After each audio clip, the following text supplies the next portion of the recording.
Cool. So welcome, Eli, the travel guy. Welcome, man. We're here, man. Thank you. So Eli Facenda runs Freedom Travel Systems, basically like a travel agent for people with credit card points, like people with lots of credit card points. You'll help them book like awesome trips, but instead of just booking the trip on the credit card system, there's all these like hacks and stuff that you do. Mm-hmm. So I think the reason I wanted to talk to you, like, the internet wiped out the need for travel agents. When I was a kid, I remember my parents like having like a travel agent. Mm-hmm. Then the internet came on and you can book hotels, you can book flights and research everything yourself. Like you didn't need a person to do that for you. It was just easy now.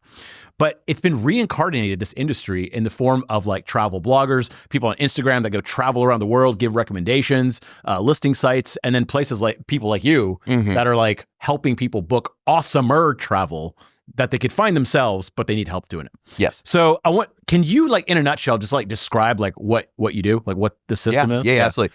Yeah. So you could think of us if there was like a combination between a CPA or a financial advisor for your credit cards and then a travel agent for your points. Okay. So we'll help people maximize gain the right card so that they get the highest return. For some people, it's about the bucket list travel, but for others, we mostly work with business owners. So for others, it might just be about maximizing like the cash back or the total value they get back off of their spend. They have employees that are traveling. It's about like kind of travel efficiency, let's say. And then there's other people, the majority of what we're doing, where at least the passion really lies behind the business, is helping people explore the world, have insane first-class flights that are, $20, $30, $40, $50,000 trips where they come out of pocket like 90% off. So that's more of like the helping people use their points. So we have services and a community, and that's really how the business works. Now, and to explain to people why this is actually valuable, for years I ran an e-commerce business when I was younger called House of Rave. Oh, nice. Yeah, and this is before credit card hacking got really popular on the internet. So it was like a bit early days. I had a Starwood card. Yeah. And for years, I just charged stuff on that card. One time I had an issue after I sold that business. I didn't know anything about points. I literally did not know that you could like book flights and stuff. That's how stupid I was about this. I called, there was like some issue for like a bill or something. I called and the guy was like, man, you got a lot of points. And I was like, what does that mean? He's like, you just like buy travel and stuff. And I was like, what can I like, I'm going to Denver. Like, can I book on that? He's like, dude, so I had like 1 million something plus points. And this is back in the day, before point inflation happened. Yeah, and Starwood was a really good program. Yeah, and he was just like, you can fly around the world first class like 7 times and stay in nice hotels. I was like, wait, what? For the next 7 years, I did not pay for a hotel. And I stayed in like the W was my favorite. Yeah, I love and it was like 30,000 points to stay. Plus you had like, you stay 2 nights, you get the 3rd night free. Yep. You got free drinks. There's all these points that you could like totally exploit. Right. And then now they've kept increasing the price. Now it costs 150,000 points to stay there. Sometimes, yeah. And then you have to stay like 4 nights to get a 5th night free. Exactly, yeah. No free drinks, no blah, blah, all that kind of stuff. Yeah. So point inflation happened. So for 7 years, I traveled like a baller and paid $0 basically, except like tax. So you can do that kind of stuff. Yeah, totally. And I mean, like if you talk to OGs in the points game, they'll be like, those were the good old days, right? But but there's still so many benefits to it, and there's still so much that you can do. It doesn't quite, work like that. But when the redemption value gets inflated like that, the earning value typically also gets inflated too. So a sign-up bonus on a card then might have been 30,000 points, and the sign-up bonus now is like 80,000. So there's different structures where they kind of move the goalposts, but the entire game inflates. So you can still really do a lot, but it's definitely not what it was when you first started. So I've always confused about this. When people say travel agent and stuff, I'm also like confused like what a travel agent does. Yeah. However, so I have a bunch of points across different cards, Amex points, Chase points, God knows all these points. And then I don't use them all that often. So then does someone like you come in and say like, okay, you got 1 million of these, 1 million of these, 1 million of these. Yeah. Here's how we can maximize this. And you could take an awesome honeymoon, for example. Exactly. So we have 2 different ways that we'll work with people. We either plan your trip, like you're like, hey, I have a wedding I want to go to in Italy and I want to explore Greece and whatever after, just make the best stuff happen. So we know the best way to leverage those points. They call them sweet spots. So we'll find those deals. We also know like the best, obviously, travel experiences because our team's been to over 100 countries. So in terms of some of the benefits you would normally get from a traditional travel agent where they actually ideally should have traveled to the place they're selling you and know about it, which a lot of them haven't. A lot of like the old travel agents, it was like, let me flip through my manual. Oh, I see Greece has a 5-day package. Like that's how it used to work. And you always suspect that they get a kickback. They do. Okay. Oh. Yeah. Not so, suspect, so they do. That's, so exactly. So that's part of why I never loved the travel agent model because it's just they're incentivized to sell you the most expensive stuff, not to give you the best experience. Yeah. For us, we are incentivized to save you the most money and get you the best experience because that keeps people coming back and renewing and referring and stuff like that. So that's how we work. But the other thing we do, this is something new that we've rolled out, but like we have a menu because our clientele are business owners that are busy and they oftentimes don't have time to like think or plan. They just come to us and like, where do you want to go? And they're like, I don't know. I want to just like get the most out of this. And so what our team will do is we'll go out and we'll sort out different packages to bucket list destinations that we know are really common, African safaris, Japan, Italy, Greece. And we'll say, hey, based on your dates, here's 3 different options that are like really expensive but amazing luxury value. And you're going to use your points super effectively to get these at a fraction of the cost. So like that's something new that we're doing. It's not like a common thing. Most points consultants will say, you have a trip. Let me see how I can kind of hack this trip for you and save you the most money. That's the standard model. And then where do you make money in this? You just charge a fee for it, or do you get some sort of like kickback on like the thing, like like interior designer or something? Yeah, so we get kickbacks on credit card commissions. So when I do a consult or we do a card optimization plan where we like review the cards, we'll get a kickback from the banks on the credit cards that you sign up for. It's not a really sustainable model because like the way that the UTM tracking works, it's kind of fickle. But that's a really, really high powered affiliate model because the credit card commissions can be solid. It's like $400 each or something like that. Some of them can be up to 800. Damn. Yeah. Most aren't though. Some are like 20, Okay. So it really ranges. But the reason I never wanted to build a business around that is because you're playing in the bank's game and like they can double it overnight, but they can also just like half it overnight and your business, your revenue stream just got cut in half. And so people where it's happened. Yeah, exactly. So it's like, I never loved that. So we have an upfront fee and then we have our community model too, where people pay monthly. And so for us, we have 2 different ways that we do it. We have like a high ticket package where it's like, depending on how much they're traveling, what they're doing, it could be $2,500 up to $15,000 for a year, or they're paying monthly, like a couple $100 a month and just getting access to our team and getting help. So it just depends on what they need. What if it's like a one-off type thing? What if someone's like doing it for one trip? Do people do that? Yeah. So we help with that inside the community. So someone might just come for a month and do it that way, or we can do one-off consults occasionally. We try not to do a ton of those, but we can do that. Why not? So I thought that's how it was. Like someone's like, I want to go on a trip. Yeah. I have a bunch of points. Can you just like do things and make like first class happen? Yeah. So the reason it's been challenging is because the scope of those trips they vary so much. So to keep the business simple and just to have like one clear offer without like 50 different pricing options of like, well, your trip adds in 3 passengers and 4 routes and this and this and this, it starts to get kind of complicated. So we still do it sometimes, but for us, like the better model for us that ends up still getting the client the results is to get them to join our community, because then we can just plan things inside of there. And then if they like it and they want to stay, they can just stay. So that tends to be a better fit for alignment for both the client and us. But some people do just want to like, dude, I don't want to do that. I just want one single trip, and they can pay for us to just help consult them on that. But our model is a little different than like the standard points consultant model, just because we're dealing with a different type of clientele. And I'm targeting more people that have higher spend and more volume of travel too. So ideally, they want to continue to work with us more than just once. Yeah. Well, that is true. Someone who's going on a lot of trips. So are they planning at least for like a couple a year? Yeah. Are they usually just doing it for like them and a spouse, or is it usually like families, or just by themselves? Or it varies, man. But because there's kind of like different avatars for this. So we have like, you kind of have like the young single e-com guy, right? And he's like 25 and he's spending $200,000 a month on ads for his e-com business. And he's just like, dude, I'm going to Monaco, and then I'm going to Tokyo, and then I'm going to Dubai, and then Ibiza in the summer. And he's just like, make it happen. Give me the best Nomad experience. It's me. Sometimes there's a +1 involved. There's not, right? So there's like that guy, and that's a small percentage. There's not that many people out there that are like multi-7-figure entrepreneurs in their 20s. Like there's enough, but not a ton.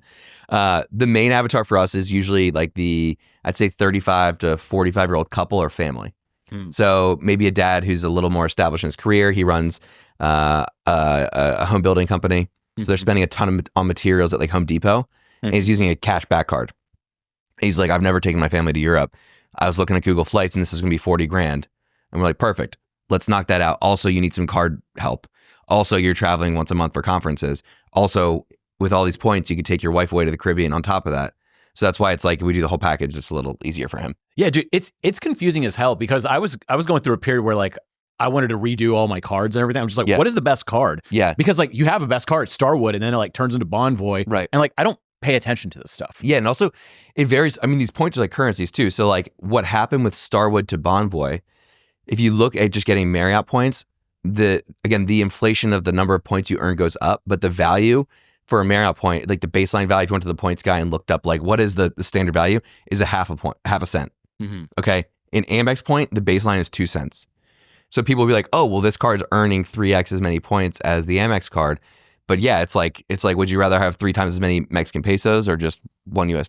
It's like dollars. And this stuff changes all the time. Like people like me, I don't want to know all this because it's just really a rabbit hole. It is. I tried to do it myself, and I was watching all these YouTube videos, and I feel like you get conflicting advice, and then sometimes people have the affiliate commission in their video, and you're just like, is this the right thing? Then I asked ChatGPT, and ChatGPT has actually been pretty helpful. Oh, good. But it also kind of like craps out a little bit on some stuff. Yeah. So I'm just like, I don't know what the hell to do. Right, so my answer has always been, I go to my buddy Nomadic Matt. Big travel website, and he usually knows like how to do all the credit card churning stuff. But I think most people don't have access to that kind of resource. Yeah. Most people don't have like one of the best travel bloggers in their pocket. Exactly. Yeah. So he's just like, buy Amex Platinum for this, like whatever, like this scenario, and then you already have this, and so you just like do this, and I'm like, okay. I mean, it does depend also like how like good do you want your plan to be. Because the more you spend, obviously, the more like arbitrage opportunity there is off of getting one right card. If you go from a baseline of earning 1 point per dollar to 2.5, and you spend $1 million a year, it's an extra 1.5 million points. Based on my value, I get on average of 4 cents per point for that. So 1.5 million points for me is like 60 grand. Okay, but it's like an extra 60 G's of worth of travel every year that I'm already going to spend the money anyway. So it makes sense to spend a little bit extra time to make sure I get the right card there. But if you're only spending $5,000 a month and you don't travel that much, then it's like, just have a simple setup. Like, don't spend a lot of time on it.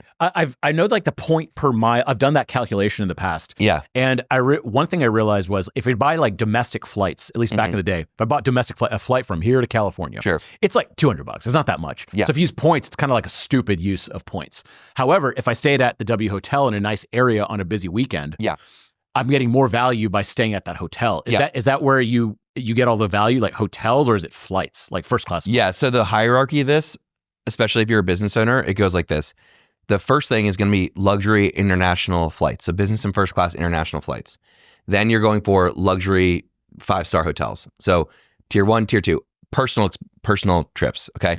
Because these points are non-taxable. Okay, so if it's a business trip and you can write it off, like that's a separate conversation. So those are the first two. Then you would go for like domestic and economy level travel, and then like kind of basic or more like 3-star type hotels. So those are like tier 1 and 2. And then after that, it would be the same, but it'd be on the business side. So like if you could write off a luxury hotel, you may want to write it off rather than use points. So you would do the same hierarchy. But the flights are definitely the biggest, and then the hotels can really crush, but it is really hit or miss on what program you're using. So I'll give you an example. The Waldorf in Cabo, it's a Hilton property. It is really, really nice, but if you get it on the wrong night, it's 1 million points per night. If you get it the right night, it's 110,000. So it's like that's like literally a 10 times difference on the same property. So it fluctuates. Hyatt tends to have a little bit more of a standard award chart. And I was just in Paris, for example. We stayed at the Park Hyatt there for 4 nights. Because I combo having status with the points, we got upgraded to this room that's $3,000 a night, and it was only 40,000 points per night, which is really good. So that's like the equivalent of $400. So I got a $3,000 a night hotel for $400. I got the free breakfast, all that stuff too. So the hotels are big, but the flights are even bigger if you're doing international business in first class. It's a long answer. What would people prefer? I'm just curious. What do people prefer versus like first class flight or staying at a super dope hotel? People vary, man. Because I always thought the flights were the priority. So when I first got into this, like I was 23 and I was basically growing another company and I was broke as hell. And I had a bunch of friends on Wall Street and I was like, I need to figure out how to keep up with my friends. So this was a necessity for me to figure out how to not fall behind in my social hierarchy of friends, right? So that was like part of it. We were going to Thailand and I was like, shit, I can't do this trip unless I figure this out. So that was part of the driver. But the story on this is, my first ever business class flight, I was like making $25,000 a year, and I got a ticket that was worth $6,000 for $5.60. Okay, it cost me 60,000 points. I got to lay flat on a bed. I flew over to Europe, but on that flight, I was talking to someone next to me, and I'm like, yeah, it's my first business class flight. It's amazing. Where are you staying? They're like, oh, I'm going to like the St. Regis or something nice. And I was like, oh, I'm going to a hostel. So for me, I didn't care about the hotels. I cared about just getting over in comfort. And the hotels didn't matter. But for some people, I have a buddy here in Austin, Colin Ship. He's like, do you know Colin? I don't think so. Okay. He runs a pretty killer, like high ticket info business. And he's the opposite. He's like, whatever, the flight's going to be the flight. But when I go there, I want to stay at the Four Seasons and I'll do like a $3,000 a night hotel. So it's so preferential. Like for me, the flights are always the priority over the hotels, but some people really care more about the hotel game. So what about you? I kind of don't care about the flight as much. Now, I've flown first class. I've flown business class. It is way better for long flights. Like 10 plus hours, you start getting a little bit antsy on a plane. Totally. However, I'm not like the biggest guy on the planet. I fit in seats. Sure. Like I'm fine. I get a little restless here and there, but if I sit like aisle, I'm kind of fine. And I found like economy plus. Yeah. Premium, do you do economy or premium, whatever they call it? Yeah. It's like $100 extra, $200 extra. Dude, you got plenty of legroom. Yeah. For domestic, you're talking about? No, international. Okay, Domestic, I really don't, like 2 hours in a seat. I don't care. Yeah. I was telling a story about me and so for example, my buddy Sam Parr. Yeah. He's like 6'2". I don't know. He's a big guy, but he's also like wide. Yeah. Like he's just like large. He's not an economy style guy. No. So one time we had this story. We were both flying to LA. It was South by Southwest. By happenstance, some famous person I can't name was just like, hey, I'm going to LA. Do you want to go on a private jet with me tonight instead of tomorrow? And we're like, fuck yeah. So we changed our flight and we had to rebook our flight on the way back because blah, blah, blah was changed. Right. So the flight back was a bad flight. But over there, we went on a private jet and we were like having a good time. Everything was better. Like you fly out of a private FBO, no security, you just walk right on the plane, you're off. Like, I mean, it was amazing. Yeah. Right? But then on the way back, the flights that we'd booked, because they were last minute, because we had to change everything around, it was literally the last row, like the non-reclining seat with like the bathroom flushing in your ear. And Sam got middle. And I felt bad because like he's so much bigger than me. And I was just like, dude, let's just change. He's like, nah, I got middle. I'll do middle. And he was like boxed in like a little child in a cage.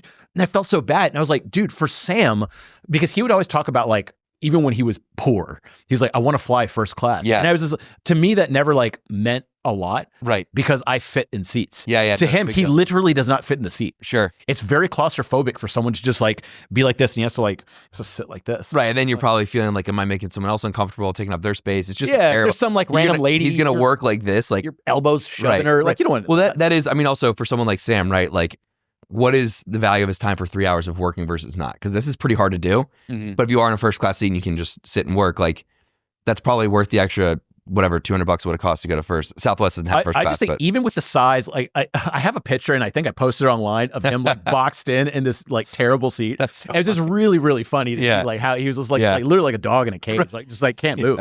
Right. Yeah. Like brutal. His knees were like, oh, like if the person in front of him put their seat back, he's done. It would like literally crush him. Yeah. So I felt so bad. So for that, I'm just like, dude, like some people need first class or business or something like that. Well, for me, so I'm 5'7", right? So there's literally no reason that I should ever need first class. Like technically speaking on that, I like the comfort obviously and the luxury of it, but like I also used to have really bad flying anxiety. Like I would get panic attacks all the time. And so when I had a little more space, I felt like, okay, like I don't know, there's something about being scrunched up and like you're in the back in like a window seat and I'm like, I am like trapped. I always feel trapped. So, and let's be honest. So when you're in first class, you get other first class passengers who know the deal. They're for the most part more respectful. They often just go to sleep and don't give a fuck. Right. Like, and then like I feel like coach is sometimes a little bit more of a circus. Yeah. It can be, not all the time. Yeah. But sometimes it can be a little wild. Well, if you see a viral video on social media of like a fight breaking out, it's usually not in first. Let's just say the only one I've ever seen is the Mike Tyson thing where he was in first class. Okay. That was the only like fight video I saw that was in first class. But you're right. It's always in the back. Yeah. And everyone, it's like hotter and like they don't care about you. There's just more people. Yeah. Everyone's like more like not comfortable and therefore like more on edge. Right. Yeah. Right. Yeah. I mean, there's still some hacks to do that too. Like you can do the old like you book, like let's say it's you and your wife traveling. You guys book a window in an aisle and then you hope the middle seat's open or something. I haven't done this. It's definitely a gray area / probably shouldn't say this, but you book the middle seat for someone else and then you cancel right before. Yeah. So then it's like you guys get the window and aisle and the middle's open. And if you're flying economy, especially like, and it's just a wide open row, it's super chill. So even for Sam, if there was no one next to him, it's like that makes the experience totally fine. Yeah, I think domestic is like, I don't know, 2 hours. I could sit anywhere for 2 hours. Sure. I just like don't care as much for 2 hours. But like a nice hotel is cool. The other thing, the thing I personally don't like is like paying for hotels always feels like kind of a ripoff to me. Like when I pay like $2,000 for a hotel I stayed in for 2 nights, I'm kind of like, what? Because I'm not in the hotel room that often. Right. I'm usually there doing something else. That's insane. Yeah. And so I always feel ripped off. And then there's like hotel fee, resort fee, tax fee, state fee, federal fee. And you're just like $2,000 turns into $2,700. Right. I'm like $700 extra for what? Like what did I get? Totally. Whereas when you pay with points, technically you're total is zero. So all you're paying is like the $20 a night resort fee. So my total bill would be $40. And I'm like, well, this seems fair. Right. Yeah. And even so, I'll give an example also. And it can even really vary by brand. So I was in Lake Tahoe this summer and we did one night because for me, like there's the benefit of the experience, but I'm also kind of like a travel agent. I'm scouting these places out for clients and stuff too. So I'm like, I want to know what is the Ritz like versus the Hyatt Regency here. So the Ritz 5-star hotel should be much nicer. It was right around July 4th, so peak season. And it's like, have you been to the Ritz in Tahoe? No. So it's like 20 minutes from the lake. It's a beautiful spot, but it's like right on the mountain. I think North Star. So they have a little like private lake cabana thing. Okay. And it was like $2,000 a day for a day pass to go hang out at the lake. And you get like paddle boards and then they're going to charge you for food on top. It was insane. It was like the biggest scam I've ever heard of. I'm like, $2,000 to hang out by some water. Like what the hell is this? But people that go to the Ritz will pay for it. So that was the case there. So the Ritz, it was 90,000 points and then 2,000 for a day pass to go down to the lake. I'd say the Hyatt Regency, which is technically a lower category hotel. I think it's like a 3-star, but you're about 100 steps from the water. Yeah. You have full beach access, no additional fees at all, like everything good. And it was 25,000 points. So a quarter of the amount of points plus $0 additional dollars out of pocket right on the water. Whereas the Ritz, which is technically supposed to be the nicer hotel, further away, 4 times as many points plus $2,000 so it really varies a lot, basically is what I'm saying, for the type of hotel, the value and the experience you're going to get by the brand. Because some people will even use points and be like, I still feel like I just got hosed. You know, if you use 1 million points to go stay a night at the Waldorf in Cabo, it does feel still terrible. So you got to get it right. So speaking of the credit card points booking, like it sounds like you just get credit card. Let's say you have 100,000 points. Yeah. And a hotel costs 100,000 points. You just look it up and you're like, it says 100,000 points per night. So you book it. But apparently that's kind of like the wrong way to do it sometimes, right? There's like, it's more complex than that. Yeah. That's one way to do it. That's what I always did. And apparently that's the stupidest way to do it. Yeah. So you're talking about basically going right through the bank site. Or right to the, or you would use. Yeah, if I have 100,000 Amex points, I go to Amex Travel and I book it, and then I'm like, okay, that's So that's what I did. Yeah, so there's kind of, I'll break it down for you in terms of different types of points real quick. There's what we call non-transferable bank points. So that's going to be points with like Bank of America, PNC, US Bank. You can't do anything with those other than go to the bank site and redeem them the way you're talking about. Okay. So we don't really want those. There's then like airline or hotel points, which you get on a co-branded credit card. So if you have Marriott points or Starwood points back in the day, you're going to use those through the Marriott site. If you have Southwest miles, those are used through Southwest. Okay, so you're going to use those on that airline's website or on that hotel's website. The third type of point, which is the one that you really want, is what we call transferable bank points. And so this is Amex, Chase, Citi, Capital One, now Built, which is a really cool program. If you don't know much about that, those have partnerships with the airlines, and you can convert the points around. So this is where you get the arbitrage. This is where you'll find hotels that would cost $120,000 through Amex Travel, but if you convert the points, it's 20,000 points per night. So that's the game. And same for flights. So example, I just flew back from London to New York on Virgin Airlines with me and my now fiance. So we flew on this thing called the Retreat Suites, which is like this really awesome seat on Virgin. It's like a new thing they have. Huge screen, big space, is really nice luxury experience. Out of pocket, it would have been $20,000. Okay. So if you go to Amex's site, that's 2 million points because they give you a fixed value on your point where each point's worth 1 cent. So if you go through Amex Travel, it's a shit ton of points. I converted them to Virgin. This was one of the better deals I've gotten. And I timed it with a bonus where they said, hey, 40% transfer bonus to convert your Amex points into Virgin miles. I ended up, instead of paying 2 million points, I got it for 42,000 points plus $1,500 out of pocket. So that's like, yeah, you want to pause and be like, what the hell? Yeah. So here's my question on that. Why? Like what? Why does Virgin Atlantic give you such a dope deal for transferring some points? Yeah, so I don't know the exact. I've like researched this a little bit in terms of the relationship between the banks and the airlines and how they do it. But basically, the essence is the banks price based off of revenue. It's just a different pricing model, and the airlines will typically price based off of distance or region flown. So, like if you're flying Emirates from the East Coast to Dubai, it's like one of a couple prices. It's either like the peak rate or the off-peak rate, but it's based on the zone you're flying. So you're flying East Coast to Dubai. That's like a zone. Okay. Amex or the bank will charge based off of the price. So it's based more off of supply and demand, where the airline doesn't price like that. So I don't know why exactly they work like that, but that's how it works. But I do know, a lot of these relationships between banks and airlines, it's like Delta wants to pick up, 20 new aircraft, and like a bank might help finance it. And there's some sort of deal around how they're going to, issue their credit cards, and then they're going to get the points. And It's a very complex thing that I don't really know a ton about, but that's definitely part of the. Okay, that the makes thing. a little more sense because I've always like they're always like you got to transfer to a Virgin Atlantic. That's a common one I hear. I'm just like, what is the deal here? There's some sort of incentive happening that I'm not aware of. Yeah, and I always like to know what the incentive is because then you could potentially exploit that even more. Yeah. I think there's what I just explained is probably a big part of it. I think the other piece is my theory on this is like, credit cards and loyalty programs for these airlines and banks are massive profit centers. So the game it's the only profit center for airlines. I've been reading a little bit about that, and I know that was something you brought up before.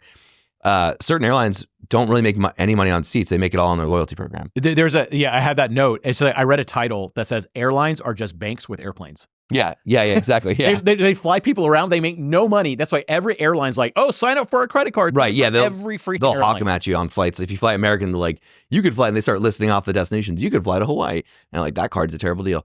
But yeah, so I think that's part of it. But I think that's also why I think even though you mentioned, back in the glory days, you could do this and this, and it was a little bit easier. I think there will always be a place for this because if there's no gamification and no customer loyalty to keep moving the goalposts, then what happens to all the credit card programs they're trying to push? What happens to all their monetization strategies? They go out the door. So they have to keep it close enough where people like me can do it and exploit the system and probably showcase people online and have this conversation, but make it hard enough where the average person's not going to do it and they're still going to come out on top. That's my thesis on it. Yeah. I mean, I think the internet probably ruined it. Right? Because I bet like before, like back when I had the Starwood card, it was like every time I got it, I was just like, holy crap, what a good deal. This is amazing. I think 0.5% of people were able to like exploit that really well. Right. And now any old dummy with like Instagram, there's just like, go to this website, go to this web, book during this time, you get a trip to Hawaii for $0, whatever. Yeah. Like they ruin it, right? So all these people are now doing it. Yeah. Whereas before it's kind of this closed system, only a few people kind of were like up to the jig. So like they could run this promotion. It's gotten more competitive. But again, you can still do, I mean, the Virgin deal I just talked about is still unbelievable. So like there's still opportunities to do stuff like that. The thing I would say, as well as like I would imagine, I haven't looked at this, but you got to guess with social media from the bank's perspective, it's probably the best thing ever because the amount of people that are showing what you can do with this stuff that are slinging credit cards and they're picking up annual fees from everybody who's seeing this, the amount of new credit card signups has to have gone just through the roof over the last 5, 10, 15 years especially with like TikTok and Instagram where it's very video driven and you're seeing these destinations and you're seeing people be like, that person is 22 and they're traveling the world. Like what the hell? So I would imagine for the banks, it's been a good thing. Hey, it's Neville here. And let me tell you something about making all this content. It costs time and money and effort to make all of these things, and we put them out for free. For example, to film this costs money. To edit this costs money. To spend the time uploading it to all the different social networks costs time and human capital and money and software and all kinds of stuff. And all I ask for you in return is to just like, subscribe, and comment to something. This is a free way that you can return to me. You never have to buy anything from me ever, but I really do ask that you just click the like button. It's free for you. Or maybe even leave a comment or maybe share it with someone. These are all ways that really, really help me out, but cost you nothing. And it's a great way to return the favor. So if you like whatever I do over here, just make sure to like, subscribe, comment on all the different platforms. And that means the world to me. Thank you so much. I hope to keep informing you, educating, and entertaining. Talk to you later. I've seen a couple of people, even inside our copywriting course, that are like travel bloggers. Yeah. And the way that they've monetized over the last 10 years is completely different. Yeah. It used to be like Google AdSense and stuff, SEO, and that stuff has just dropped off a cliff. Really? Yeah. I mean, if you take like top 10 things to do in Thailand, that used to be a real article that you could probably rank for and actually make money on. Yeah. Now it's just like that ChatGPT could be like top things to do in Thailand when I go there February 23rd to Krabi in this area. I'm 23 and have my wife with me. What can I do? And it'll give you like literally the exact list of things to do. Yeah. So like your dumbass article on 10 things to do in Thailand, irrelevant now. Right. It's just out the window. Yeah. I think my theory, I'm curious to know what you think about this. My theory on this is that if you're in that kind of space, you really are going to be competing on brand. So like if you have a brand where people are seeing you on YouTube or TikTok or Instagram, and they really like your vibe, they're going to go to you over ChatGPT because they're like, I like Neville's take on things more than just the generic ChatGPT. But even that, I mean, it's still going to get extremely competitive. But that's kind of my thinking on it is with something like travel, there's still, for certain destinations, for certain people, there's still going to be an element of like, I want to know who's been and what they think about it because I like them. So I'm curious to know what you think on that. I think that's true. I think it's going to get, as people have more access to all these different flight destinations, aggregators, all that kind of stuff. I don't know how much, I mean, that is like competition to the person that was just like the travel guides and stuff. Right. No one's buying a travel guide, not quite as much as they were. Yeah, not in our demographic. I think it's just going to be reincarnated. Example, inside our copywriting course community, a guy named Joe, and he has like a South America travel site. Right. And he was originally trying to sell like a South America travel guide for $10. And for the last 10 plus years, like that has been the common advice, like make a PDF, sell it. Right. But it's just like for $10, he's got to make 10 sales to make $100. Yeah. And he has to promote this thing. He has to really like work to promote this thing. And I was just like, what if you just do something like, kind of like what you're doing? So what he's doing now, that's actually working way better. And he's making, 1,000 times more money than like just those travel guides, is being like a South America travel consultant. Yeah. So he'll hop on a call with someone. They'll say, we're going here, here, here. He says, I could totally help you with that. Mm-hmm. Then he helps make the itinerary either with them or for them. Right. Based on what they need. He's been all over South America, so he could tell you like the cool local stuff to do, places to avoid that are dangerous. Right. All that kind of stuff. Stuff that you don't get on a normal website. ChatGPT sometimes doesn't have the context. Well, also with ChatGPT, you're the one prompting it. Yeah. So it's like, who's the filter on what's good or bad? Or like some people will be like, okay, there's a 5-hour bus ride from this place to that place. He's like, huge mistake. It is not a 5-hour bus trip. It says 5 hours, but it's actually going to take you 14 hours. Exactly. And there's going to be customs checkpoints. It's a little bit sketchy, to be honest. Right. So he knows like little context like that. So people sign up to his service to like help them book so they don't mess up. Totally. So for a couple $100, they pay him and they have a much better trip that could save them, 14 hours of time. Exactly. Or just being in some sketchy place and being stranded, that kind of stuff. Yeah. Yeah. I mean, same idea. Like with a hotel stay, someone might want to be going, they might go to Rome and they see 5 different hotel points options and they're like, never been before. What's the best area for my family based on what we want? And that's going to be a different answer. So I think that customization is kind of critical. Where are you seeing other people in the travel industry go? Because everything's kind of shifted. Like what changes have you seen? So I've been studying this a lot more. There's some YouTubers that are crushing it. Do you know Kara and Nate? I probably don't know of many travel bloggers besides like so they're like vlog. They're all on YouTube. Okay. They have 4 million subs and their videos are getting like millions of views each. So in terms of they launched an offer on the back end of that. They have merch and all that stuff, but they have like cult like raving fan base following. I mean, they're kind of an anomaly, so it's not like a lot of people get to do play the game at that level. But they're doing a great job because they really have integrated the YouTube oriented business model with affiliate, with their own kind of back end offers, and then the AdSense and monetization and sponsorship. So they have like multiple ways to monetize their business and channel that are really, really good. So that's been one thing. I think the second thing within this landscape is like finding a niche is kind of critical. And that's why I think we've been relatively successful with this, is because we're speaking to a specific persona with a specific problem, which is business owners that don't have the time or interest to figure all this stuff out like you are saying. So my thinking is like in the industry, whether you're offering consulting, service, whatever, it's got to be like really specific. Like the niche marketing and messaging has to be tailored to a specific person. So what are the ways people are monetizing? So like, okay, let's say you have a website, you get some traffic. So that means you already are kind of established. Then you can do affiliate stuff. So someone books through your link or something like that, right? That's one thing. I know Nomadic Matt talked about travel insurance was a way that in the past that people would book. So it's like if you book travel insurance through a site, you get a little kickback, that kind of thing. Ads to some degree, but I think that's shrinking. Like sponsorship stuff? I think like Google AdSense and that just depends on the platform you're on. Yeah. Like YouTube is the one where you're going to get 4 figures for a sponsored video if you have a good channel. Meaning what? Like the Ritz will be like, here's $5,000 to like talk about It wouldn't be the Ritz. It would be some sort of fintech. Maybe that's like, have you tried, Bill, I don't think does sponsored videos, but I can't think of one, but maybe like a QuickBooks or something like that. If I built a channel and had a good following and it's mostly business owners and travel, maybe they would sponsor the video or something like that. So are like the days gone of just like travel bloggers that just go around the world and get like free stuff, or is that still very active? It's just moved. I mean, the attention's moved to social media platforms, so you have to really have a good, solid social media presence to do that. And you really need to know how to work the messaging with the PR. Like even for me, I mean, I'm from a hotel standpoint, I should be someone that they would probably want to treat pretty well, not because of the following, but because I actually have like hundreds of high-paying clients that are high-end affluent Americans. Like they're going to be the ones who are going to spend a lot of money at your hotel. So the way you even connect with these, kind of the PR reps at these hotels is really important. But yeah, it's getting less and less, but it's still out there. I don't know too much about the affiliate promotion, but usually those are just like free stay trades. You're not getting a lot of like, hey, you're going to come, we're going to pay you a ton of money. Maybe like top level influencers, but not like the average travel. Well, I remember a few years ago, there was, was it Nathan Lotka or someone did this experiment where they bought an Instagram account that was like a travel account. Yeah. Travel ones were the cheapest ones to build up because you just post pictures of Bali and people like them, whatever, and follow you. And so he bought this account with like 200K followers. They're all bullshit followers. And he would reach out to every hotel he was going to a place, and they would give him like free stays, big upgrades, and stuff like that. Yeah, I'm assuming that's kind of like more over difficult, I would say. Yeah. I still leverage the brand a little bit when I can, but I more talk about our client base than I do. Like I more come at it from the angle of like a travel agent. So travel agents will get it, but they have a certain accreditation.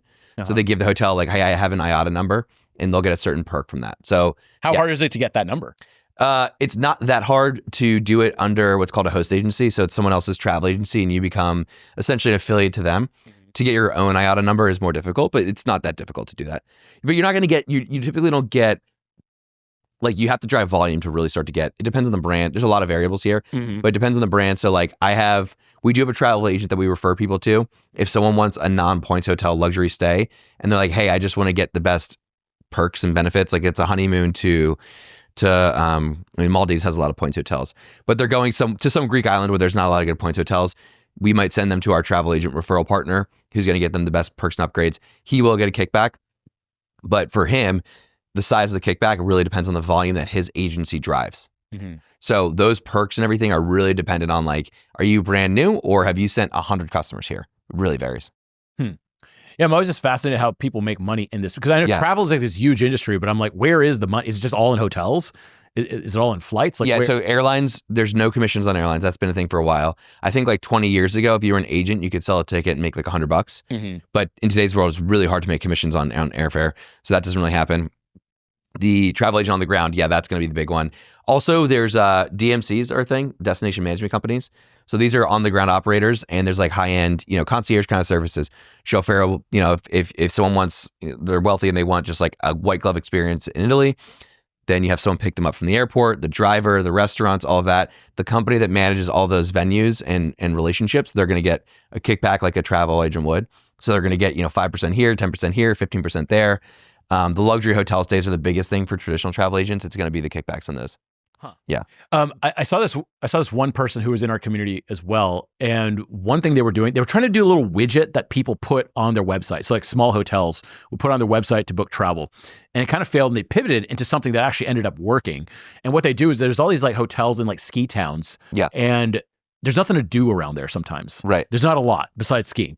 And so a family of 4 will be like, well, we got small kids. Like, what can we do with them? And the hotel's like, there's like a place down the street. Right, yeah. So what they did is now the hotel will pay them directly. And the hotel will recommend this person. And they'll plan these like travel trips, like excursions and stuff that people can do. And the hotel will pay this company to create those for them. It's like a virtual concierge.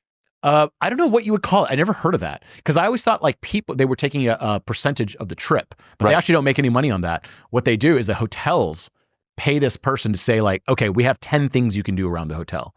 If you have kids, you could do this. If you're adults, you could do this. So there's clientele coming to the hotel, and the hotel's like, hey, if you want to do stuff outside of our stay, talk to this widget thing. Yeah, let's say it's a small, it's a Marriott. It's not like that popular of a destination or something like that. They don't have the bandwidth to go like, let's go create like travel plans for everyone. Right. But then the customers come there and they're like, we're bored. Like, what do we do? Right. And so that's a problem for the hotel as well. It's like just bored customers, less likely to leave a good review. Yeah, it sounds like the concierge, if you're at a fancier hotel, they're going to have one in the lobby, and you go talk to them. Sounds like they're just making it virtual. Yeah, I think that's what it is. Yeah. And then they create all these little packages that people can do. Interesting. That are really fun for and so the hotels actually pay them, which I found. Yeah, that is interesting. That was interesting. Yeah, I didn't even know that was a need. Yeah, totally.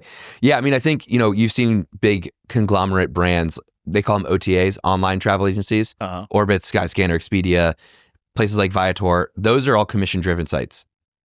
So, but they have such big volume, their commissions are much higher than like what a small boutique agency. So you're talking about like, where's the money going?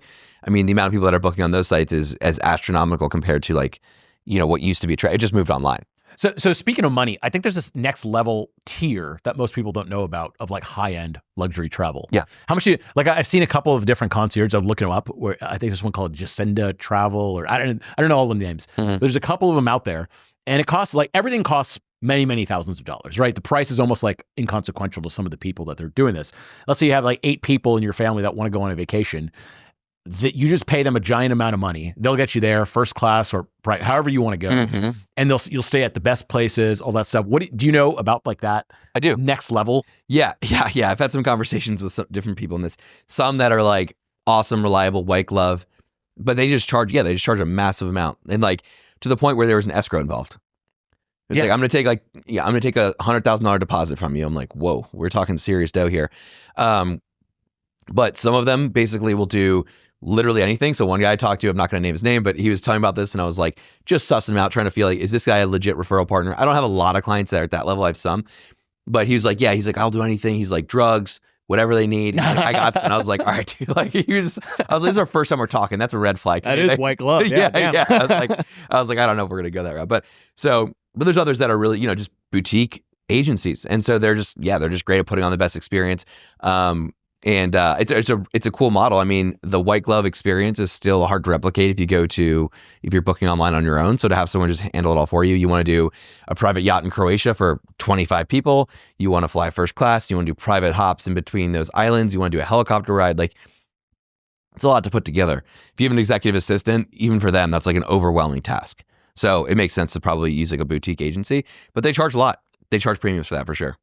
But that's the hard business. The hard thing about that is like, even though a lot of people would technically have the skill set to go find a private charter agency and all this stuff and make it happen, it's the relationship building with the type of clientele they're going to pay for that is probably more difficult for someone to just start from zero. I've flown private a couple times. Other people have paid, not me. and you start to see that there's like this whole other world of like agencies and stuff that like service that client. Yeah. That's like the money is not there's no asking like how much does this cost. It's not a lot of that going on. Right. And everything is thousands of dollars. Like there's nothing that costs hundreds of dollars. Right. So even like when you get picked up from the plane, like it's not just like an Uber Black. It's like a special agency that'll come with like cars. Their drivers will be there like an hour early. Right. They're all vetted. They got background checks. Yeah. It's just like this different class of stuff that's out there. Or even if you go stay at like someplace like Amangiri or something like that, where you're talking $6,000 a night. Yeah. And you're probably not getting points deals either. No, not for those. Not for those. Yeah. There's like this whole other level of travel that's like, and no one really talks about it, I don't think, because it's kind of douchey. To like, I was on a private plane or whatever. Yeah. So you just don't hear about it that There's one cool account. First Class Jerk is a cool Instagram account. He'll talk about that stuff. Yeah, he does like he does a lot of top high-end luxury stuff. And like the one I saw the other day was like the Orient Express. The train? Yeah. And I mean, those are like super, there's like $10,000 for one night journeys on their top cabin. So kind of things like that. And some of those high-end properties though, you will actually still find some pretty killer perks through sites like Amex Travel.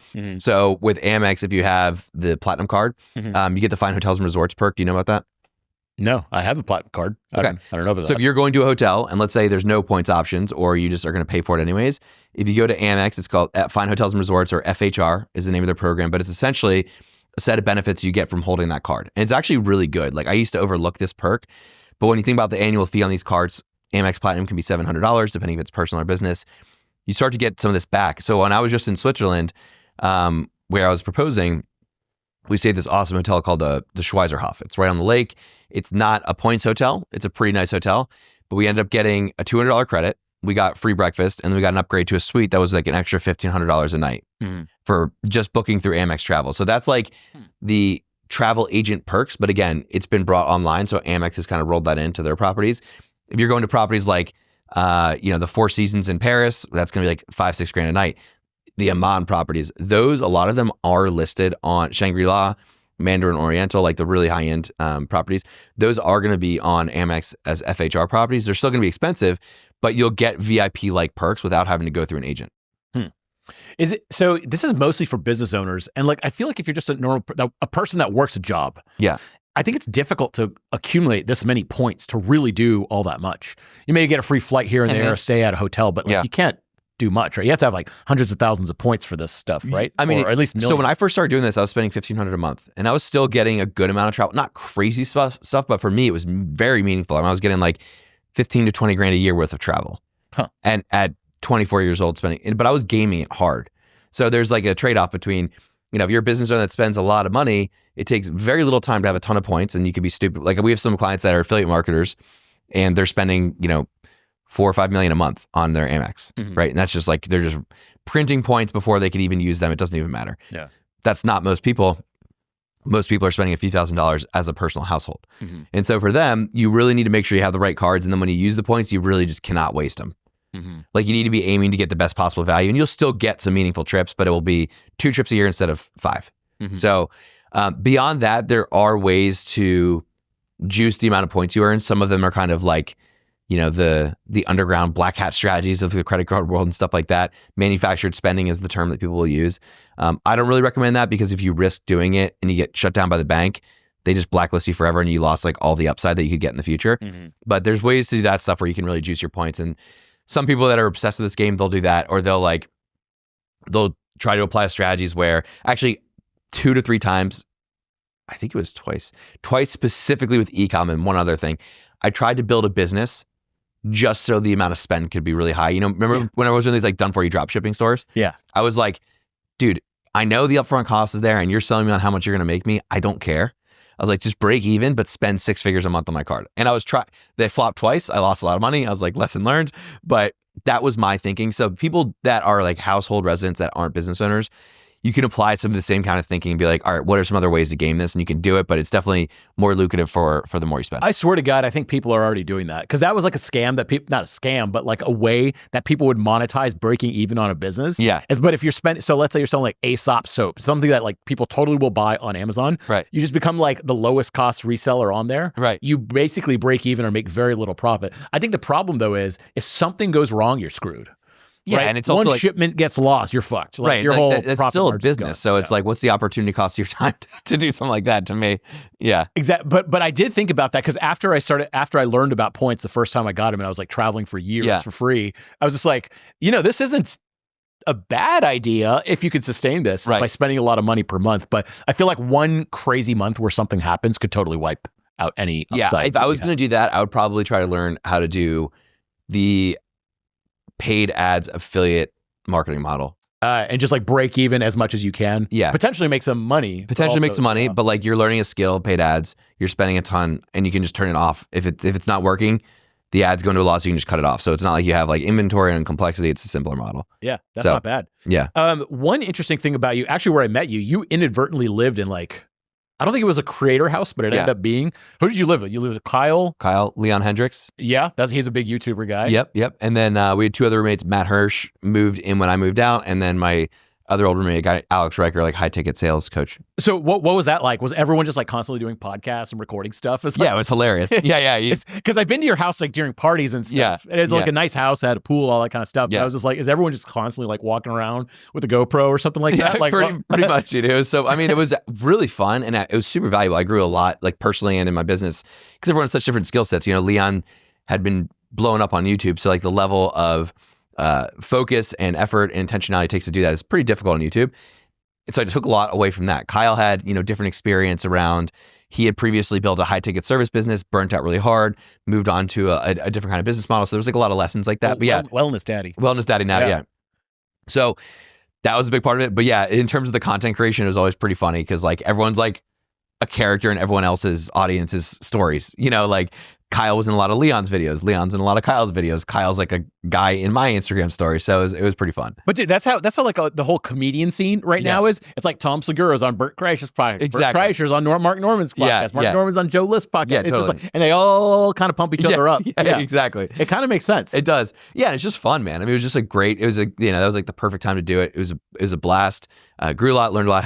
We had parties where everyone's network kind of amplified, and I met you through Kyle. Mm-hmm. Right. And so like that, and then he met people through me. So it was like super cool to have this. But it's even fun, even within like the time that like people have started making videos and it's become like a full-time career now. I've noticed even like we talked about point inflation. Yeah. There's totally, I think, a huge amount of follower inflation happening now. Like 100,000 followers used to be like crazy. Well, that means you were huge. Now it's kind of like not that big of a deal. Right. Exactly. Yeah, no, I completely agree. I mean, it's like, several years ago, if you had $1 million business, it was like the pinnacle. And now it's like, that's, it's not bad, but it's not like a crazy thing. $1 million gets you entry-level plot in Austin or something. Exactly. Yeah, exactly. Yeah. So I think, the inflation on social media, especially, I don't know what the deal is with TikTok. I feel like there's just like fake follower bots to inflate your ego. So they keep like some sort of like, your first post, it goes viral. It's like, are those just printed numbers? Like, who knows? Well, like back in the day, there was like Facebook video. Do you remember that? Yeah. Like, it was called Facebook video. Yeah. And I remember you could just, they were very easy on how you could just pay money to get more reach. So I would post something and we get like 3 likes, typical. But then if I paid $100, it would get 2,000 likes. Wow. And I was like, hey, this looks cool. And then one day I was just like, who is doing this? Like, what is it? So you go through and just kind of spot check, and you're like, wow, there's a lot of guys named Muhammad that like 5,000 other pages that are really into copywriting course all of a sudden. Yeah. That have no posts, no profile picture, and you're kind of like, I think literally all of these are fake. Yeah. Like, who is it? These are bot farms or something like that? I don't know how it works. I mean, I know. So I had on Instagram, I had a couple reels that blew up big when reels were kind of first coming out, and it was just the timing was right. It was like post COVID, people really wanted to travel. Instagram reels were just becoming a thing, and I was building a brand. So it was like a lot of things coincided. But I had one that went to 25 million, and my account went from it was crazy, 10,000 followers to like 70 in like 3 days, and or something like that. But a lot of people are like, wow, like did your business explode? Because I'm like, nope. Most of them are not American, and most of them live in Pakistan and India. And it's like they saw the video. It was like very controversial, like me in first class, but the audio was like making a complaint, and everyone's like, "You don't have problems if you fly first class." Yeah. So it was like had this controversial thing. So the comments blew up, and it just kept feeding it. But all the followers have picked up from that. I mean, I'm sure some were legit. More than anything, that follower count helped towards credibility. So people would just like, if you're speaking, they look at your social media and they're like, "Wow, this is like a pronounced page," but it didn't turn into a lot of leads anyways. So if you're trying to grow social media is terrible for that. Yeah, exactly. You want to, definitely not just the large follower base is not the move, at least on Instagram. I've worked with a lot of large creators, and it's like all their money comes from their email list. Like the social media thing definitely is, you're right, credibility. Right. That's where it's you look at it, you have 100,000 followers and blah, blah, blah. You're just like, oh, that's cool. It's kind of like someone went to Harvard. You're like, they're at least baseline level smart. Right. Someone has 100,000 followers. You're like, I guess they sort of know what they're doing, right? Yeah. They're doing something. They're taking something seriously. Yeah. Yeah. And so I think it helps with that. But in terms of leads, I mean, I don't know. I think most social media stuff, it like doesn't pan out all that much. Also, the algos have changed a lot, right? It used to be like it shows you who you follow. Yeah. Now it's more like, I think TikTok pioneered it, where it's just like it just shows you good stuff it thinks you're going to like. Right. It doesn't really matter who you follow. I've heard that YouTube is doing that too, where the subscriber thing will probably go away eventually, from what I understand. But it's not, subs don't matter at all. It's just going to feed you content that has good views and that's going to fit what you like based on what you're. Yeah, because it used to be if someone has 100,000 subscribers, they were getting 100,000 views per video. Now you can get the 200 views per video. Right. With 100,000 subscribers. Or the opposite. That's true. You could have 2 subscribers, but 100,000 views. Yeah. So it's kind of better for everyone, but at the same time, followers just like not as important anymore. Yeah. And especially if because I remember back in the day, you could just get followers for anything. It was easier. Now it's like, I think it's much harder to come by followers. Oh yeah. It's way harder. It's way harder. I mean, for something to, actually, I'll share that. So in terms of using social media to generate leads, I think the strategies is just way different in terms of lead generation versus like virality. And so I posted something when I booked that Virgin deal, the one where I was flying back for a crazy deal. I posted a quick, like, I didn't know how I was going to do it. I'm just testing it out, but I was like, hey, I just found this deal. This is how it works. It saved me 20 grand.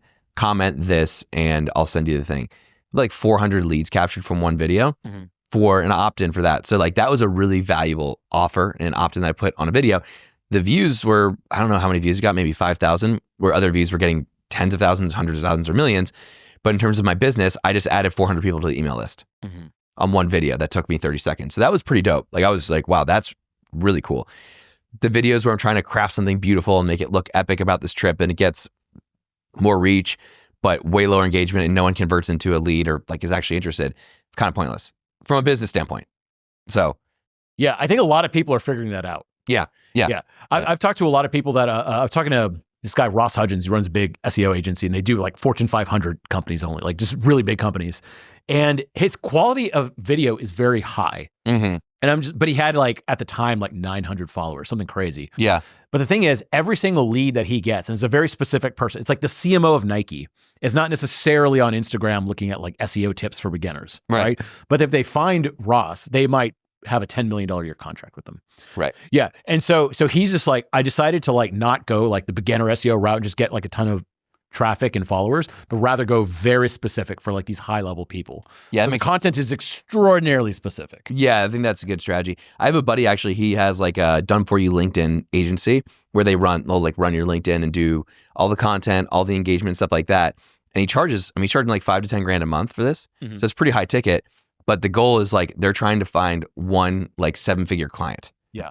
So it's obviously worth it, but it's a completely different strategy. It is not at all about size and following and any of that stuff. It's just about really good quality. I will say that barely any companies know where their stuff comes from now. If they do social media, YouTube, Instagram, all the above, they have no idea where all their traffic's coming from. You can look at views and stuff like that, but it almost like doesn't mean anything. You get 100,000 views on short form. And like you said, it's just kind of like, what does that mean? Right. Nothing. Yeah, totally.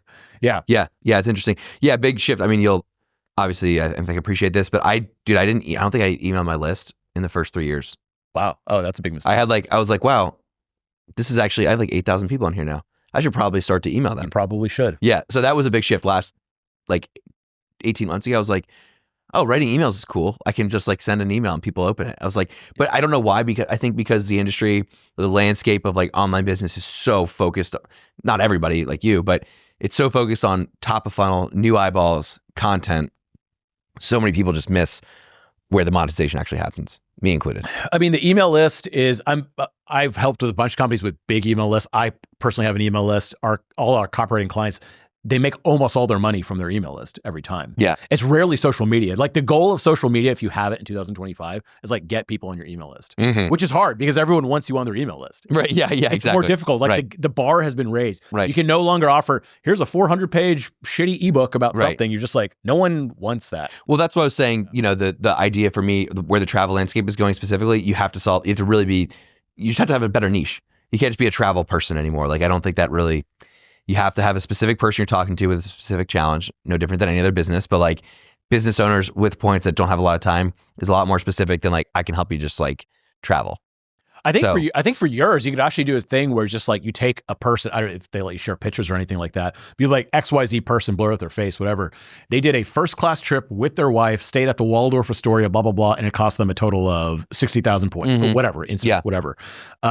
Total cost of trip with points and cash. This is what they got out of it. Yeah. Like just even like case studies like that would be interesting to those types of people. Yeah. We have those. Those are usually we put on YouTube. We'll clip them and put them on Instagram and say like, watch the full thing here. Because whenever I see one of these videos, it's like for 80,000 points, I'm just like, well, I have 1.5 million points on that program. Right. Like I'm thinking, I'm doing the dumb math in my head. Yeah, you're like, well, I can fly that same route first class 50 times. Yeah, like, exactly. Yeah. So like I think that when you see examples of that, you go, oh, I want to know how to do that, but also at the same time, like I don't got time for this shit. Exactly. I just don't know what to do. Yeah, I didn't realize this till this year, but for us, what's interesting with our model, just specifically our avatar and our model, when people do pay for our high ticket stuff, I didn't realize this, but a lot of it's actually because they want the accountability to be like, I just want to make sure you guys are going to make sure I actually do the thing.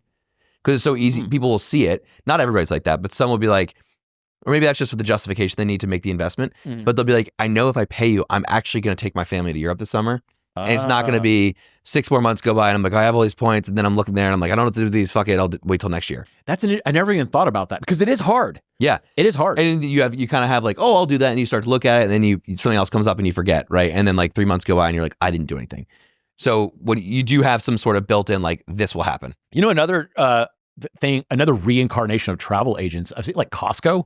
You know, Costco does travel. Yeah. And I've seen, I had no idea, but I've had a lot of friends with families, and with families, it's easier to just book a Costco trip, right? Because everything's taken care of. You pay set amount of money and you go to Disney World and they pick you up in a car, blah, blah, blah. They do all that crap. Right. And that way you don't have to worry about all that stuff. Yeah. And it's of course all like family friendly places and stuff like that.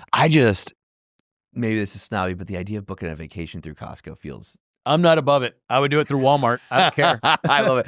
I would totally do it. Yeah, would you? Yeah. I just am like, what am I going to get when I get there? Like if I'm going to the Bahamas, like, and I'm probably only going there once or twice in my life, like I want it to be a good experience personally. Dude, in my head, Costco is a fancy brand. Like, maybe we just have different levels. Really? Yeah. I had an interior decorator do my house, and she was just like, what stores have you previously shopped at that were like nice that you really liked? Yeah. And I was like, there's one called Living Spaces I found. And the interior decorator was like, Neville. Like, I think my idea of what luxury is so low. Yeah, that's funny, man. But yeah, it's also like different in different parts of your life. There's like different standards, right? Like you probably a nice restaurant. I'm guessing you have like, do you have high standards for that or no?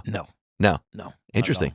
Not at all. I'll go to nice restaurants and I appreciate it. I think I'm like a pig. Like I don't care about certain things. Yeah, I have the same thing. Like for me, like cars, don't really give a shit. I'll drive a Jeep Wrangler for my whole life. It's a great car, awesome. I'm not like, I don't really care about having like a super luxurious home.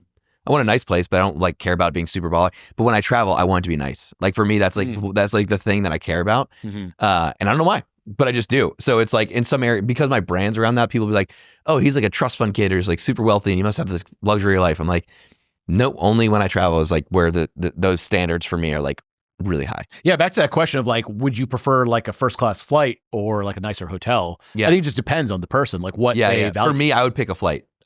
Because the level of comfort and just, I don't know, it takes away the pain of a painful experience more.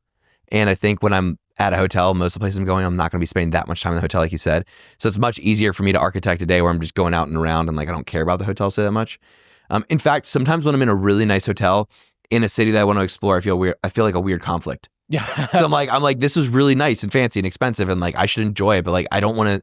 I'm in Paris for 2 days. I don't want to sit in the hotel for 4 hours. So like, what's the deal? Also, if you're traveling solo, if I'm traveling solo versus like on a honeymoon, that's a different deal. Yeah, of course, like first class flight, nice hotel. But then like if I'm just going like, someplace 4 hours away, I don't care if I sit in coach. Yeah, doesn't matter to me all that much. Right, totally. Yeah. So yeah, that's definitely a factor. Cool, man. Well, where can people find you? What socials, what websites, what? Yeah, so main place is Instagram, elitravelguy. Building up YouTube this year, so hopefully eventually that will be a place, but there's not a lot going on there yet. Instagram is the main spot. Website is freedomtravelsystems.com. We're doing a rebrand though to the First Class CEO, so it'll just be firstclassceo.com probably in the next few months. But and then what can people sign up to? It's just like a $2,500 a month or year thing, or like what? We have our Skool community is our main thing right now, and that just ranges from, we have it as low as 100 up to 300 a month, depending on the level. Then we have like higher ticket packages if someone has like, just depending on what they're doing, spend volume, all that stuff. And those are between 2,500 mostly up to 10K. We don't do a ton of those. More of the community is where we're focused and where we're driving the most value right now. Nice, sweet. What have you learned in the community? By the way, just like before we go, I'm always interested in communities. You're using Skool as the platform. Yeah. Good, bad, nah? I love Skool. I think Skool, it's simple. It's easy. I think it's great. I also, for me personally, this isn't a business I'm going to exit. This is like it's a passion / lifestyle and just like a brand I love. It's like a company I just love to build. Mm-hmm. And so when I started to think about not what's the business that works the best, what's the one that I want the most, I was like, I want to have a community. Like I just like people, I like bring people together. I run an annual ski trip mastermind. So like I'm going to Japan with 40 people that I'm hosting in March. And I like bringing people together. So to me, the community is the version of the business that I really like. So maybe if I was more of like a tech-oriented person, I would have built a SaaS in this space, but I don't really care about that stuff. So I'm like, community for me is more exciting. So I like it for that reason. And then I think Skool as a platform is really good. And it's just simple. It's just easy to use. It is very simple. Yeah. Have you ever used Circle? I've not used it as a creator. I've used it as a participant. I thought that Circle was also good. It was a little bit more confusing where things were, just slightly. Yeah. I thought Skool was a little simpler. Skool was dead simple. I remember the first time I tried it out, I was like, it does what you need very simply. Yeah. They're adding in a few new features. Like they have a free trial option now. They have the ability to like, the pricing is where they're changing some things. Mm-hmm. The infrastructure and interface from a client or like a user perspective is still really simple. But from a creator perspective, they're adding in a few new things that I think people have been asking for. Like, hey, I want to create like a one-time purchase, like a one-time product that people can buy and just pay on the platform. They've added that in. They've added in different pricing tiers, stuff like that. So they're making it a little bit more effective as a creator. Yeah, because the community model didn't exist till a few years ago, and it's because the tooling wasn't there. Right. The only thing you had was maybe like Facebook groups or something. Yeah, like when we first launched, you included this and this. It was like kind of the Hermosi value stack, this and this and this. And then one of the things would be like, and you get access to our private Facebook group community, right? Mm-hmm. And so people will do those too. But yeah, and a lot of people will make communities that I think do not need communities. That's true. Yeah. They'll be like, is a private community where you can talk about marketing. It's just like, you can do that in a lot of places. Yeah. Like, you don't need a private community for that necessarily. Right. Yeah. Well, like our community, the thing that makes it run is not like, what's your favorite piece of marketing and like those dumb engagement things. It's just like post your copy that you're working on or your email or your sales page, and we'll go revamp it. Oh, cool. So that's the reason to keep the community alive. That's how the community stays alive. It's also why we need like a custom forum, because we post really long things. Right. Whereas like on Skool, like it's more like a Facebook comment. More than anything. Yeah, makes sense. That's super cool. Nice. Yeah. Where do you host your community? It's called Envision Community is what we use, but then it's heavily modified. Okay. So yeah, there's like programmers involved and stuff like that. Oh, cool. Wow, yeah. nice. Heavily, some of these forums, like they're actually really useful. Some of the more modern ones, they just have too much stuff. They're made for everyone. Right. So everyone can do everything. Yeah. But I'm just like, I don't want them to do everything. I want very specific things. Right. Yeah. So we heavily modify. Oh, cool. Anyways, cool. So once again, social media website? freedomtravelsystems.com, but honestly, main place is Instagram. Eli Travel Guy. I have some free opt-in stuff you can go grab, like mini courses, free ebooks, stuff like that. Eli the Travel Guy. Yeah, that's how I say it. I did. So I'll tell you this last thing. When I was thinking about branding this, I was like, okay, so my background, I'm a Jewish Italian. Jewish Italian, yeah. So that's my ethnicity. But initially, I was like, ooh, I was coming up with names. You know, the Points Guy. Yeah, it's like the CNN, like the gold standard of travel. So much so that they have. I mean, if you talk about business that's crushed it in my niche, they're number one. I mean, they're blogging like they've been around for decades. Yeah, to the point where like if you go on a Delta flight, you'll see they got the TPG award, and Delta is showing the TPG logo on the plane when you board to be like, we're a legit airline ranked by them. Nice. So they've done a good job. So there's the Points Guy, and I was like, oh, I should be the Points Jew. Because I was like, it's punny, like it's off of his brand, everyone knows that, and also it's about savings, and I was like, no, I don't want that kind of attention. So I decided to go Eli Travel Guy, and I was like, oh, Bill Nye the Science Guy, it'll be like, it'll stick for people. So I did that on purpose. Yeah, I don't think companies are gonna like the Points Jew. No, I didn't. Yeah, and also they just won't put that. Anywhere. No. Yeah. I was like, that'd be funny though. I was like, it would get virality, but not be a good long-term sustainable brand.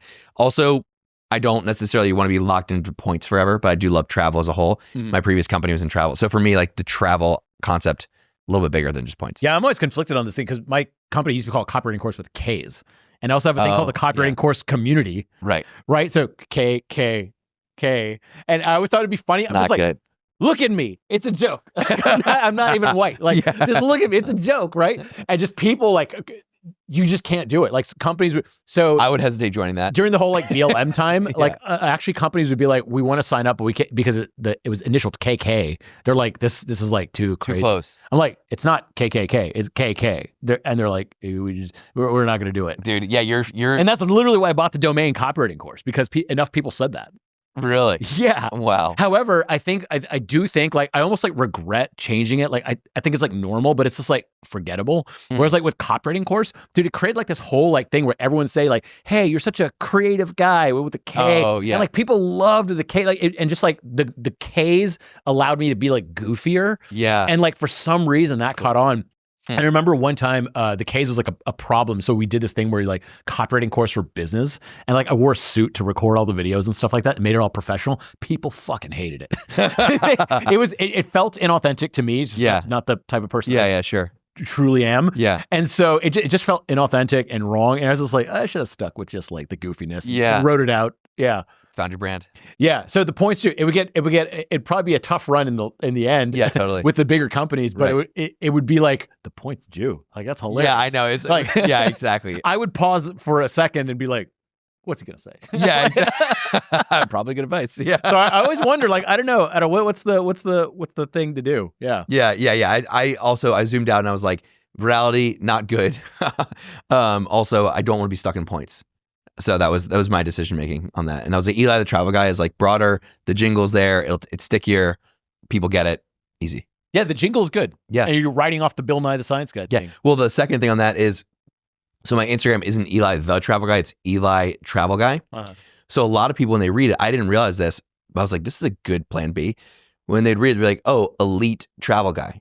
Because they would see the Eli and the T, and their brains would just fill in with Elite. Oh, because when it's all squished together. Yeah, they're just like quick reading it quick. They'd be like, oh, I'm here with Elite Travel Guy. And I'm like, that's not the name, but that is a good backfall for like where it ended up. Not bad. Yeah, that's pretty good. Yeah, very lucky. Say you planned it out. I did not plan that part out. Yeah. That's awesome. Well, thanks so much. Thanks for coming on, man. Follow Eli. Check it out. Go travel, guys. Have thanks, fun. Man. Appreciate it. Thank you, bro.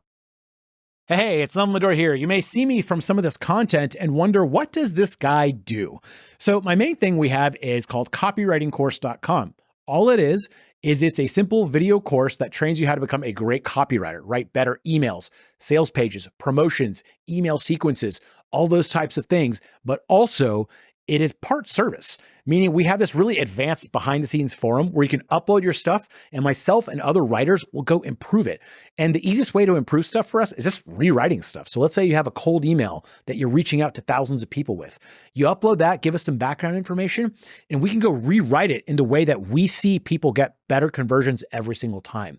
So you're getting myself, professional writers, and the community giving you suggestions saying, hey, I think that's more confusing. What if you write it this way? A lot of times I prefer just rewriting the whole thing and sending it to you, maybe making a couple of images to put in there.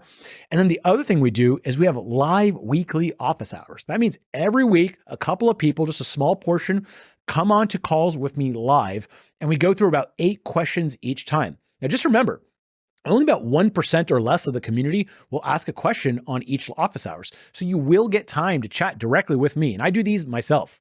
So we'll talk to people for 5 to 20 minutes each, going over their stuff. And the cool thing is, let's say I make some recommendations. You can go make those changes and then come back the next week and be like, what do you think of these? And then we can modify it more and more and more until you get it nice and tight and solid. So that's what the copywriting course is. It's self-paced training. It's live forum, live office hours. And what our goal is whatever you spend on us within that same year, you get 10x or more back. So if you spend a certain amount of money, my goal is always that my training and help will make you 10x more back. Now, I can't always prove and guarantee that, but at the same time, this happens with so many people that it's always my goal with customers. So go to copywritingcourse.com and join. And I hope you're pleasantly surprised with our service. People say it's the best course community that they've ever joined in their entire lives. So I hope you have the same result, and I'll see you inside. Take care.